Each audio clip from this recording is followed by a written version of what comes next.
નાના મોટા મંડળો એ સમાજનું સરનામું બનતું હોય છે અને આ સરનામા રૂપ આહિર શૈક્ષણિક ભવન બન્યું છે અને આજે વિશેષ કાર્યક્રમ રાખ્યો છે। આમ તો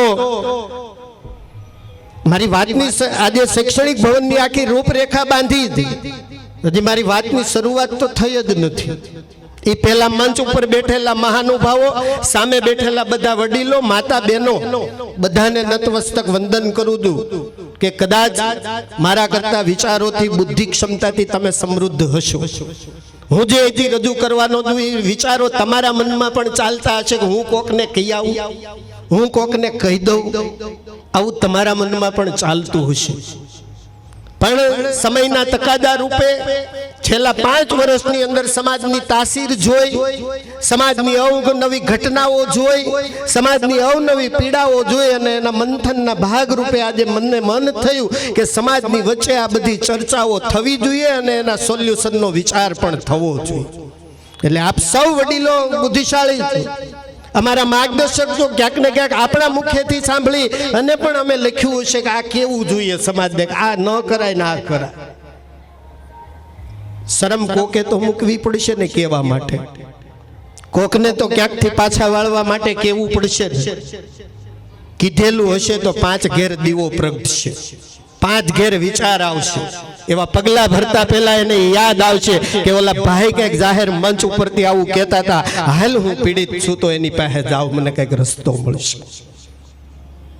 બાકી તો કહેવા વાળા છે કે રાતના 12 વાગે ફોન કરજો નહીં, બાકી ઉપાડે એ ભાઈડો। એવા તો ઘણા ગલુડિયા હોય પણ ફાયદો નથી કાંઈ। પણ સમાજની પડખે રહી સમાજ માટે શું થઈ શકે એ આહિર સમાજ શૈક્ષણિક ભવનના વિચારધારામાં લખ્યું છે। અમે બંધારણમાં પણ લખ્યું છે કે સમાજના છેવાડાના લોકો સુધી તળિયે રહીને કામ કરવું હોય એ જ આ કમિટીમાં રહેજો, મંચની આશા રાખવાની હોય એ આ કમિટીમાં નહીં રહેતા, પહેલેથી લખેલું છે।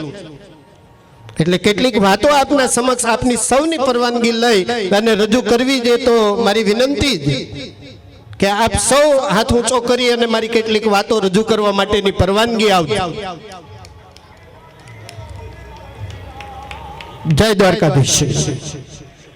પહેલી વાત, મારે ઘણી વાતો ટૂંકમાં લેવી પડશે કારણ કે સમય ઘણો થયો છે ને બાદળ અશોકભાઈને સાંભળવાના છે, 50,000 દી તો એ જડે નહીં।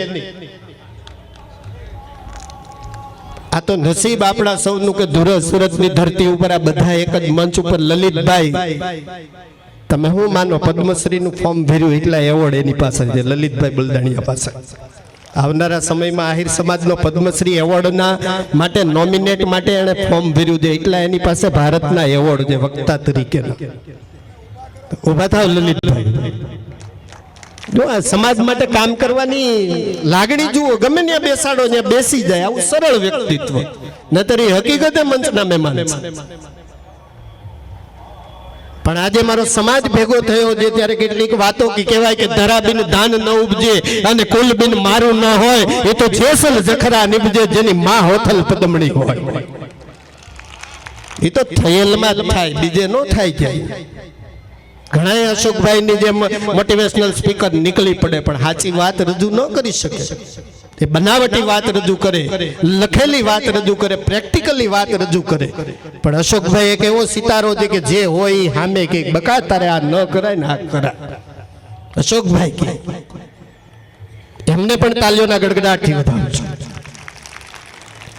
આમ તો મંચ ઉપર બેઠા છે અને ઓડિયન્સમાં બેઠા છે એ બધા જ સગવડતા વાળા છે, આર્થિક રીતે બધા સક્ષમ છે એવું માનીએ છીએ, બાકી એવું હોતું નથી।